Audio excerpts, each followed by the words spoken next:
नमस्कार दोस्तों, स्वागत है आप सभी का online India first YouTube channel पे। जैसा कि दोस्तों आप जानते हैं, किसी भर्ती संबंधित कोई भी जानकारी होती है आप सभी का ऑनलाइन इंडिया फर्स्ट चैनल के माध्यम से दी जाती है। तो चलिए दोस्तों, वीडियो शुरू करते हैं। वीडियो को लाइक कर दें और शेयर कर दें, चैनल को सब्सक्राइब कर लें। आगे बढ़ने से पहले हम बात करेंगे सीटेट की बेस्ट बुक के बारे में, जो कि चक्षु प्रकाशन की हैं। अगर आप भी सीटेट के अंदर 130 प्लस नंबर लेना चाहते हैं तो आप अभी से अपनी प्रिपरेशन शुरू करें चक्षु की बेस्ट बुक के साथ, जिसमें आप सभी को 2800 से ज़्यादा बहुविकल्पी क्वेश्चन देखने के लिए मिलते हैं व्याख्यात्मक हल के साथ में। 2011 से लेकर 2022 के सभी प्रश्नों का अभ्यास और अध्यापन संकलन भी आपको देखने के लिए मिलता है। नए पाठ्यक्रम पर आधारित आपको जो पुस्तक है वो देखने के लिए मिलेगी। ये बुक आप सभी की 3-in-1 पैटर्न पे निर्धारित की गई है, जैसे कि इंपॉर्टेंट टेबल और फैक्ट्स भी आपको देखने के लिए मिलते हैं। आपका पाठ्यक्रम होता है संपूर्ण थ्योरी के साथ में और प्रीवियस ईयर क्वेश्चंस के साथ भी। आप चाहे पेपर 1 की तैयारी करें या पेपर 2 की, दोनों के लिए जो बुक है वो अवेलेबल हैं। इसके साथ ही आप सभी को देखने के लिए मिलती है सीटेट की प्रैक्टिस सेट भी आप सभी की आती है, साथ ही स्टडी गाइड भी आती है, जिससे आप अपनी प्रिपरेशन को और भी बेहतर बना सकते हैं। इन बुक्स को अगर आप परचेज करना चाहते हैं तो अमेजोन या फ्लिपकार्ट से ले सकते हैं, या फिर अपने नज़दीकी स्टोर से, सभी जगह अवेलेबल हैं। ज़्यादा जानकारी के लिए लिंक वीडियो की डिस्क्रिप्शन में है। शुरुआत करेंगे सबसे पहली अपडेट के साथ, जो कि संबंधित है हाल ही में हुई पूरे देश के अंदर एक बड़ी योजना को लेकर विवाद हुआ था। वो योजना आपको देखने के लिए मिली थी अग्निवीर की।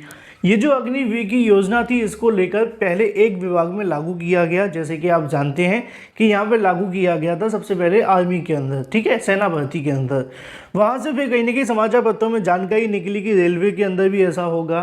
फिर बताया गया कि एसबीआई के माध्यम से भी ऐसा होगा, मतलब कि बैंकों के अंदर भी ऐसा होगा और दूसरी बैंक भी इसको अपना सकती हैं।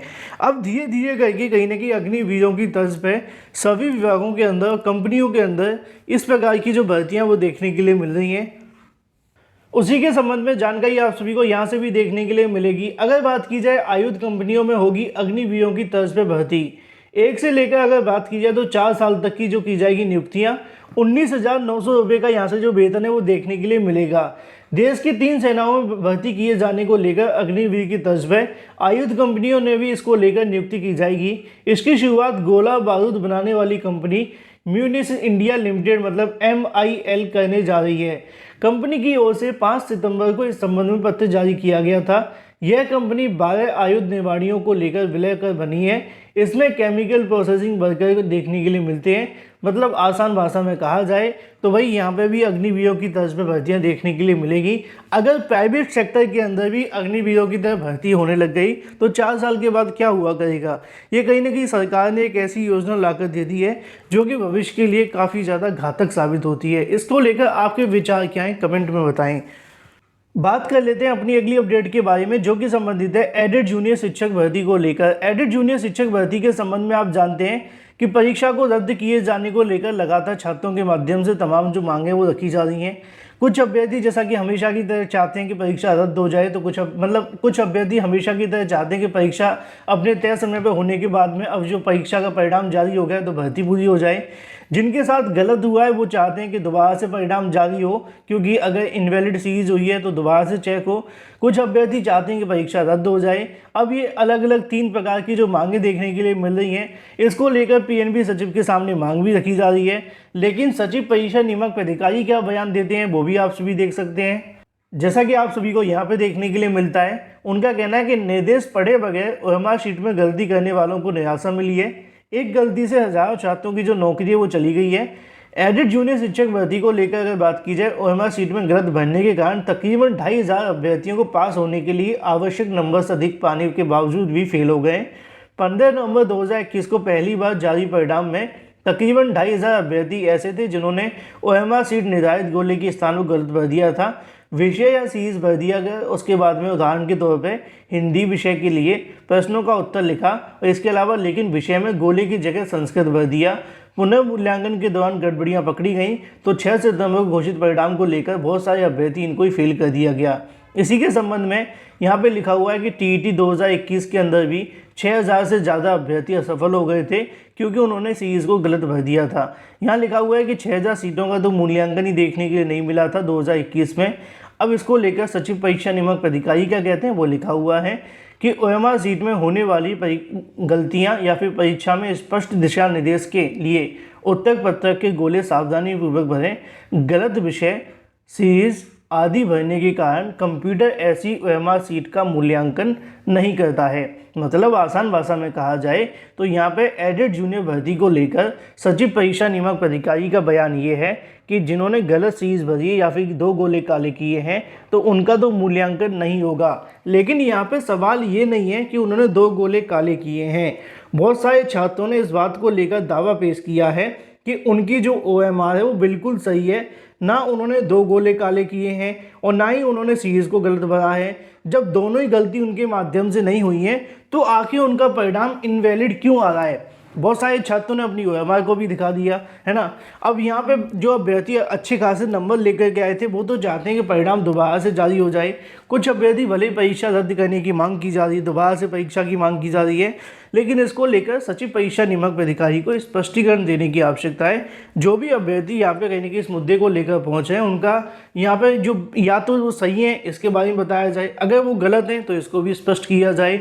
बार बार इस प्रकार के परिणाम में संशोधन करना PNP की योग्यता पर सवाल खड़ी करता है, क्योंकि हम हर बार छात्रों को गलत नहीं बता सकते। PNP भी तो गलत हो सकती है, क्योंकि PNP ने पिछली बार भी गलती कर दी थी। जहाँ पे 45,000 पास थे वहाँ 42,000 को पास किया।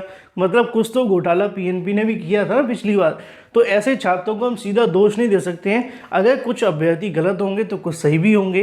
पहले सही वाले छात्रों का जवाब मिलना चाहिए। बस यही पूरा का पूरा मामला है। फिलहाल एडेड जूनियर भर्ती को लेकर परीक्षा रद्द करने की मांग की जा रही है, दोबारा परीक्षा कराए जाने की मांग की जा रही है। कुछ अभ्यर्थी चाहते हैं कि सिर्फ परिणाम ही दोबारा जारी कर दो, दोबारा से कॉपियों का मूल्यांकन कर दें। अब PNP सचिव क्या करेंगे इसको लेकर 1-2 दिन में स्पष्टीकरण आपको देखने के लिए मिलेगा। बात कर लीजिए अपनी अगली अपडेट के बारे में, जो कि संबंधित है प्राथमिक भर्ती को लेकर। बीएड के बारे में सुप्रीम कोर्ट के माध्यम से एक और जो आदेश है वो दिया गया है, जिसके बारे में जानकारी मैंने डिटेल में वीडियो बनाकर कल देर शाम को आप सभी को दी भी थी। अब ये जो मामला वो काफ़ी ज़्यादा पेचीदा होता जा रहा है, क्योंकि स्वयं सुप्रीम कोर्ट के माध्यम से ऐसा ऑर्डर जारी किया गया प्राथमिक बीएड को लेकर।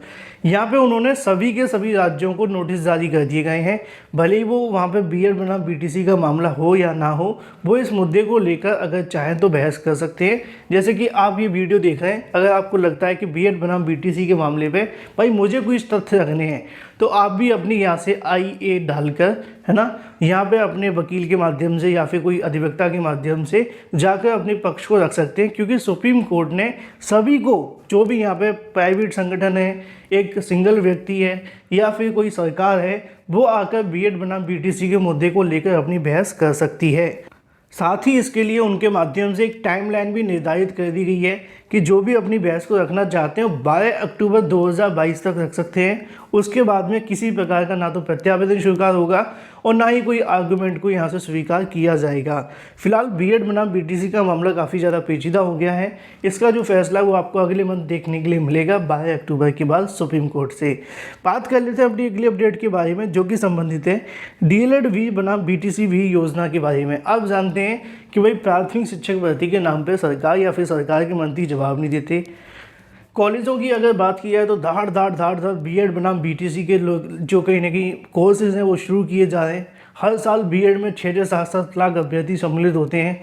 इसके अलावा DLED की बात की जाए तो वहाँ पे भी कम नहीं है। हर बार DLED के फॉर्म निकाल देते हैं, 3-3, 4-4 बार यहाँ से तारीखें बढ़ा दी जाती हैं, चाहे वो काउंसलिंग की तारीख हो या फिर अगर बात की जाए आवेदन की तारीख।